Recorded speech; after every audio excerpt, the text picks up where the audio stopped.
मैं शशि प्रकाश,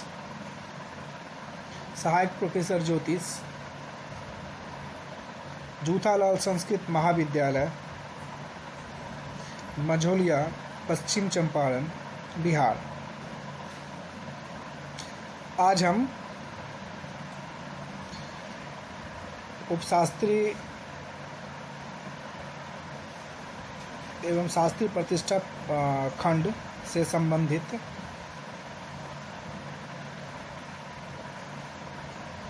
इष्टकाल विषय पर चर्चा करने वाले हैं कि इष्टकाल क्या है, इष्टकाल कैसे निकाला जाता है। इसको हम उदाहरण के साथ आज हम आपको बताने का प्रयास कर रहे हैं, जो आपके लिए काफ़ी लाभप्रद होगा है भी। तो सबसे पहले कि इष्टकाल क्या है इसके बारे में हम लोग जान लें, उसके बाद हम आपको उदाहरण के माध्यम से बताएंगे कि इष्टकाल कैसे निकाला जाता है। इष्टकाल को हम लोग घंटा, मिनट, सेकेंड या दंड, फल, विफल के रूप में भी जानते हैं। जब हम लोग निकालेंगे तो इस चीज़ का थोड़ा सा आप लोग ध्यान दीजिएगा। किस चीज़ का?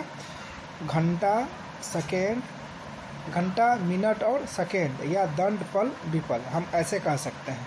ये भी कह सकते हैं और ये भी कह, दोनों में से कुछ भी कह सकते हैं।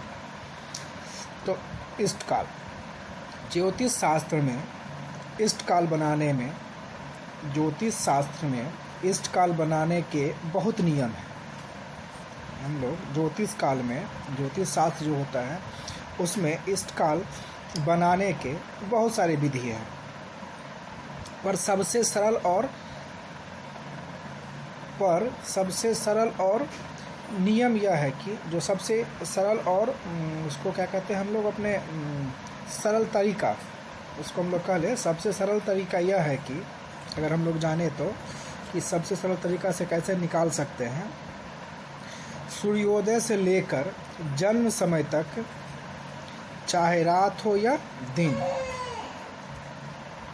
जितना घंटा, जितना मिनट, जितना सेकेंड हो उसे 5/2 से गुना करके और उसका जो भी निकलेगा वो आपका इष्टकाल हो जाएगा। मतलब शेष जो भी निकलेगा वो आपका इष्टकाल हो जाएगा। मतलब अभी हमने आपको बताया एक सरल तरीका जो आपको बनाने में काफ़ी सुविधाजनक होगा। इसमें करना क्या है? सूर्योदय से लेकर जन्म समय तक की अवधि को हम लोग इष्टकाल कहते हैं, ये मान लेते हैं। उसमें क्या करना है? सूर्योदय से लेके जन्म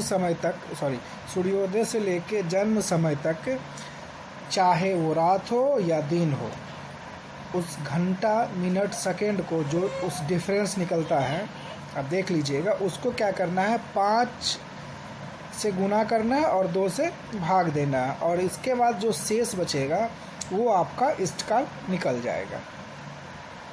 ये इष्टकाल निकालने का सबसे सरल और आसान तरीका था जो अभी हमने आपको बतलाया है। अब हम लोग उदाहरण के माध्यम से समझेंगे कि जो अभी हमने आपको बताया सूर्योदय से लेकर जन्म समय तक चाहे वो दिन हो चाहे वो रात हो, तो उसमें 5/2 से गुना करके जो शेष निकलेगा वो आपका इष्टकाल होगा। तो वो कैसे होगा और कैसे निकाला जाएगा उस पर भी हम आपको बताने वाले हैं। उदाहरण के माध्यम से हम लोग समझने का प्रयास करेंगे कि कैसे निकाला जाता है। अब हम लोग बात करते हैं कि उदाहरण में क्या क्या चीज़ लेना है। तो जो आपको हमने पहले ही बताया था, सूर्योदय का समय लेना होगा, तब तो हम लोग सूर्योदय से लेकर जन्म समय तक चाहे दिन हो या रात वो निकाल लेंगे। तो सूर्योदय का समय और जन्म का समय वो हम लोग ले लेंगे। अब बताते हैं कि हम लोग अभी इस बिंदु को निकालने के लिए, उदाहरण के लिए हमने किन किन बिंदुओं का सहारा लिया है। तो सबसे पहले हम लोग कौन से पक्ष में हैं, कौन सा महीना चल रहा है उस पे जानते हैं। तो हमने सबसे पहले लिया था बैसाख का शुक्ल पक्ष का द्वितीय सोमवार था। क्या लिया था? बैसाख माह था, शुक्ल पक्ष था, शुक्ल पक्ष का द्वितीय सोमवार के दिन को हमने आरा का समय लिया था, जो जन्म का समय हुआ था 4:15। कब का? आरा का समय लिया था 4:15। ये हो गया उसका जन्म समय। अब हमने आपको पहले ही बताया था, इसके पहले आपको बताया था कि शुद्ध जन्म समय निकालने के लिए क्या करना पड़ता है? देशांतर और बेलांतर को जोड़ देना पड़ता है, और उसके बाद जो शेष बचता वो आपका स्थानीय जन्म समय होता है। तो उसी तरह भी हमने इसमें भी किया है। 4:15 में जो देशांतर था और जो बेलांतर था, जैसा कि हमने देशांतर लिया था उस समय आरा का जो 4:15 का हिसाब से दिया हुआ है वो आपको उस समय था 8:40 प्लस में था। ये चीज़ आपको हर समय ध्यान देना होगा। और जो देशांतर था ये 8:40 प्लस में था, और फिर जो बेलांतर था वो भी +2 मिनट था। तो जब हम इस दोनों को जोड़ते हैं 8:40 और 2 मिनट को, तो टोटल हमारा हो जाता है 4 घंटा 25 मिनट और 40 सेकेंड। ये मेरा स्थानीय जन्म समय हो गया। और सूर्योदय हमने आपको लिया था 5:35 ये मेरा सूर्योदय का समय था। अब देखें कि करना क्या। हमने आपको स्थानीय जन्म समय भी निकाल दिया, सूर्योदय का जो समय था वो भी आ गया मेरे पास। अब जो इसमें बताया गया है उसको क्या करना है? सूर्योदय से लेकर जन्म समय तक को किससे गुना करना है? 5/2 से। अब देखिए हम लोग क्या करते हैं। सूर्योदय से लेकर जन्म समय का पहले अंतर हम लोग निकाल लेते हैं। तो अंतर कैसे निकलेगा उस पर हम लोग देखते हैं।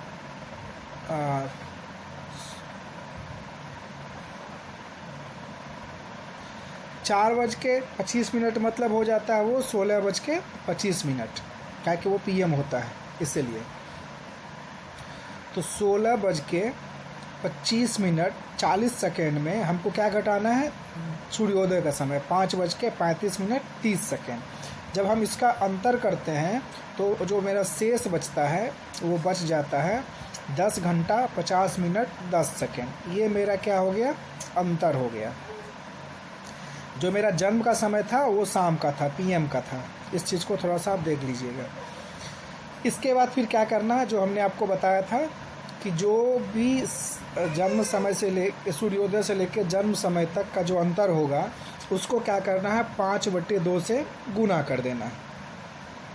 जब हम लोग 5/2 से गुना करते हैं किसको? जो मेरा स्थानीय सूर्योदय से लेकर जन्म समय का अंतर निकला था 10 घंटा 50 मिनट 10 सेकेंड, उसको क्या करना होगा? 5/2 से गुना कर देना होगा। तो जब हम लोग गुना की प्रक्रिया करते हैं तो क्या होता है? जो शेष निकलता है गुना की प्रक्रिया के माध्यम से, वो मेरा शेष निकलता है 27 घंटा 6 मिनट 15 सेकेंड। ये मेरा गुना करने के और भाग देने के दरमियान में ये सारा शेष निकलता है।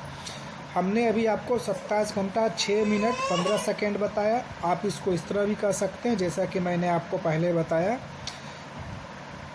27 दंड 6 पल और 15 विपल। हम ये भी कर सकते हैं, इसलिए इसमें कहीं कोई कन्फ्यूजन नहीं हो कि इसको हम लोग पल, दंड, पल, विपल या घंटा, मिनट, सेकेंड कह रहे हैं। तो हम दोनों में से कुछ भी कहें तो मान एक ही होगा, इसलिए इस चीज़ का आप लोग ध्यान दीजिएगा। तो इसका क्या निकल गया? जो इष्टकाल निकला मेरा 27 घंटा 6 मिनट 15 सेकेंड या 27 दंड 6 पल और 15 विपल। ये मेरा इष्टकाल निकल गया। तो ये इष्टकाल निकालने का एक सरल विधि था, हम लोग ऐसे कह सकते हैं। तो इस सरल विधि के माध्यम से हम लोग इष्टकाल आसानी से निकाल सकते हैं। इष्टकाल निकालने का जो विधि था ये आसान सा विधि था जिसके माध्यम से हम लोग इष्टकाल को निकाल सकते हैं। तो मैंने आज आपको इष्टकाल क्या है और इष्टकाल से निकालने की जो विधि थी उदाहरण के साथ अभी हमने आपको बताया। आप इसका अध्ययन करें और लाभ उठाएं। धन्यवाद।